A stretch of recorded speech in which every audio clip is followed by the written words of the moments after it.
వనపర్తి జిల్లాలో చిట్యాల, చాకలి, ఐలమ్మ 130వ జయంతి సందర్భంగా మాజీ మంత్రి నిరంజన్ రెడ్డి స్వగృహం ఘనంగా నివాళులు అర్పించారు.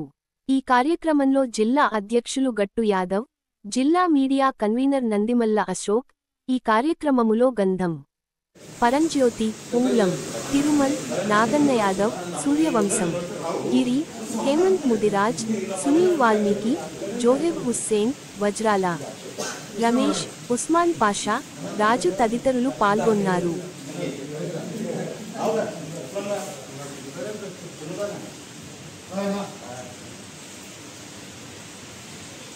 జోహార్ చాకలి ఐలమ్మ, జోహార్ చాకలి ఐలమ్మ. జయంతి సందర్భంగా బీఆర్ఎస్ పార్టీ ఆధ్వర్యంలో ఈరోజు నిరంజన్ రెడ్డి గారి స్వగృహంలో మరి వారికి నివాళులు అర్పించడం జరిగింది.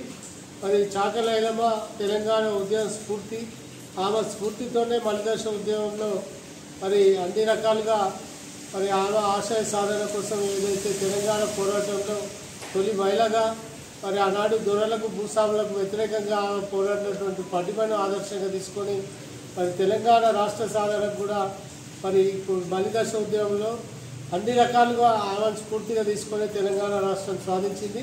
మరి సాధించిన తర్వాత కూడా మరి అధికారికంగా ఆనాటి తెలంగాణ ప్రభుత్వం ఆమె జయంతిని వర్ధంతిని కూడా అధికారికంగా ప్రకటించడం జరిగింది.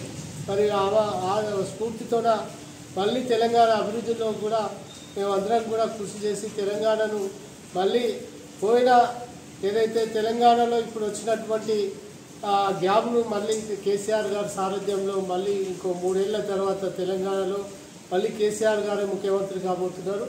మళ్ళీ పూర్వవైభవం రైతులకు కానివ్వండి, కార్మికులకు కానివ్వండి, తెలంగాణ అన్ని వర్గాల వారికి కూడా మళ్ళీ సుఖ సంతోషాలను తీసుకొస్తామని ఈ సందర్భంగా తెలియజేస్తూ జై తెలంగాణ.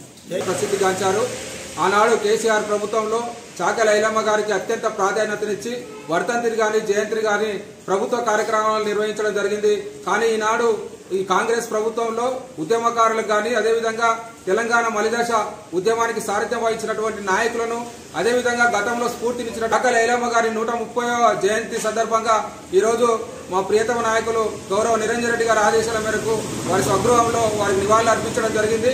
చాకలి ఐలమ్మ గారి పోరాట స్ఫూర్తిని నేటి యువత ప్రజలు స్ఫూర్తిగా తీసుకొని మన ప్రాంత అభివృద్ధి కోసం తోడ్పడాలని సందర్భంగా మేము మనవి చేస్తూ జై తెలంగాణ.